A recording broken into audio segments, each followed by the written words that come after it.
Hora de conversar com Mônica Bergamo. Eu não vou aqui utilizar aquele termo ricos versus pobres, porque é uma coisa meio gasta que desperta muitas paixões, mas o fato é que a gente está vendo agora o governo se empenhar em tentar colocar no Congresso o selo de defensor dos ricos. É uma estratégia. A gente está vendo aí influencers petistas indo mais ou menos nessa direção, os discursos de ministros também tangenciam, né, esse recorte.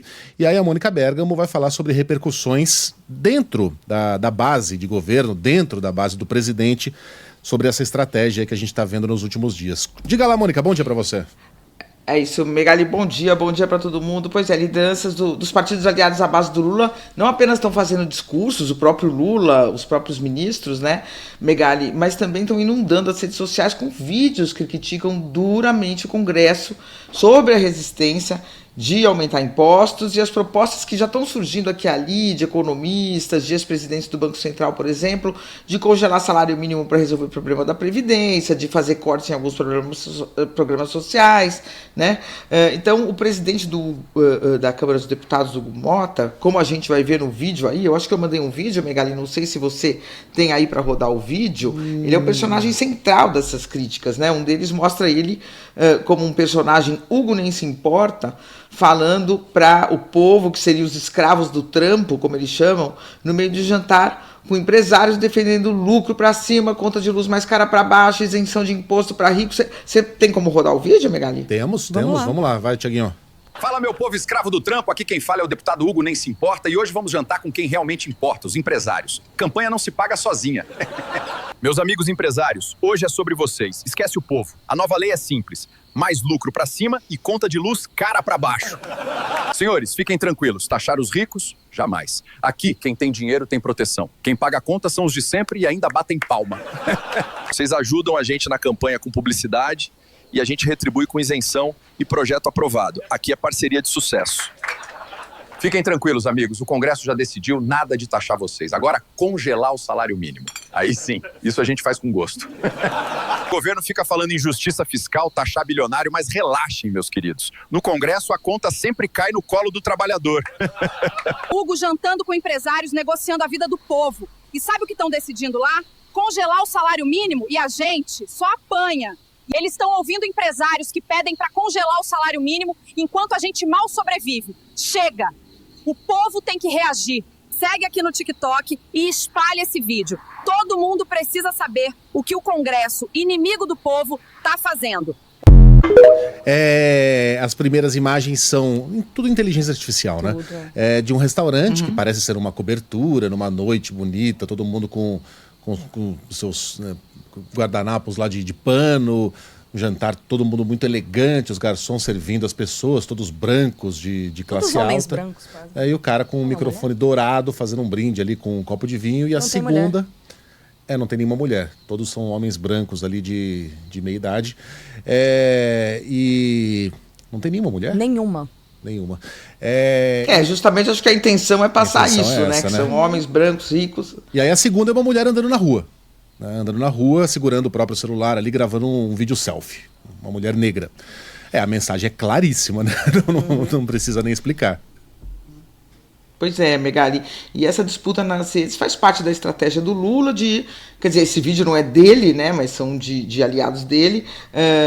Faz parte dessa estratégia dele diante dessa resistência do Congresso, das derrotas que ele vem sofrendo, escancarar o que do ponto de vista dele está em disputa, ou o que ele quer dizer que está em disputa, né?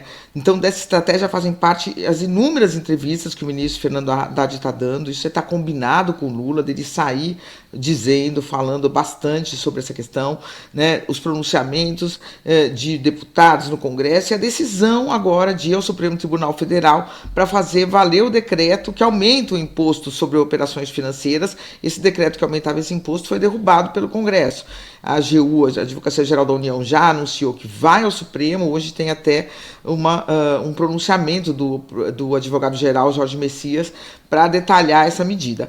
Então, a conclusão do Lula, Megali, é de que esse debate favorece ele, favorece PT, e ele decidiu, portanto, fazer esse revide, vamos dizer assim, né? Ele disse, é isso, ele disse que se é para ser derrotado, então vamos para a disputa, não é para ser derrotado e ficar chorando dentro do Palácio do Planalto, né? Ou da Alvorada. Então é uma estratégia, porém, Megali, que ela não está sendo consensual. Tá, dentro do PT. Eu conversei com parlamentares da base do governo que acham que é uma loucura o que está sendo feito, né? Diante da clara evidência da fraqueza do Congresso, do governo no Congresso. Então, quer dizer, fraco, provocar ainda mais a onça com a vara curta, partir para a guerra, seria algo temerário, né? Essa ala defende que o Lula faça o contrário, tente intensificar o diálogo com esses partidos insatisfeitos, dê mais cargo mesmo, né? Se necessário, ceda em alguns pontos para atender os interesses em jogo, tente pacificar, enfim, Megali, mas o presidente está convencido de que estão querendo não derrubá-lo, né? Porque ele acha que tem força suficiente para se manter no cargo, mas estão querendo desidratar seu governo, deixar o governo sem um tostão furado, não deixar o governo fazer as promessas, cumprir as promessas que fez em campanha, tiraram 10 bilhões nos cálculos deles de programas sociais, então, portanto, chegou a hora de partir para esse enfrentamento maior, Megali. Bom, e obviamente, como a gente no botou no ar futuro aqui, dirá se ele tá certo ou não, né? Eu falei aqui que, na dúvida, eu sempre recorro ao Hélio Gaspari, e o Hélio Gaspari tá publicando uma coluna hoje em que diz que Lula optou pelo perde-perde. Enfim, é uma opinião que eu respeito e que eu compartilhei mais cedo aqui com o nosso ouvinte. E, obviamente, muitos estão furiosos porque entendem que a gente colocar isso no ar como uma ilustração de uma notícia relevante, né, que é uma nova estratégia do governo para combater as últimas ações do Congresso, estaríamos corroborando e apoiando esse vídeo. Não, isso aqui é uma ilustração, como uma fotografia. É um item de audiovisual que a gente bota no ar explicando que é algo, como é que se diz? De aliados do presidente, feito com inteligência artificial, como colocamos quando o mesmo é feito pela oposição. Colocamos aqui vídeos do Nicolas Ferreira falando as coisas dele. Colocamos agora há pouco o Marcel Van Hatten defendendo o lado da oposição. Isso é uma ilustração importante. É a mesma coisa que botar uma fotografia na capa de um jornal. Né? É um recurso jornalístico. É um recurso jornalístico, que obviamente não significa que a gente está apoiando aqui alguma luta do governo. Enfim, não deveria nem ter que explicar isso, porque é tão óbvio, mas as pessoas estão tão contaminadas pela loucura militante que... militantes são vocês. Tá bom. E Mônica Bergamo volta amanhã com outros... Faz o ódio eterno de novo, aquele quadro lá dos piores comentários que você recebia, Megali. Nossa senhora, cara. Correios, lembra? Era um sucesso tremendo, era o nosso pico de audiência, disparado, correio de audiência. Até a gente perceber que isso estava começando a fazer mal para nós e que os ouvintes detestáveis estavam ganhando muito mais espaço do que os ouvintes amorosos. Isso não era justo. Sim. Mônica, bom trabalho para você, até amanhã. Até amanhã, Megali.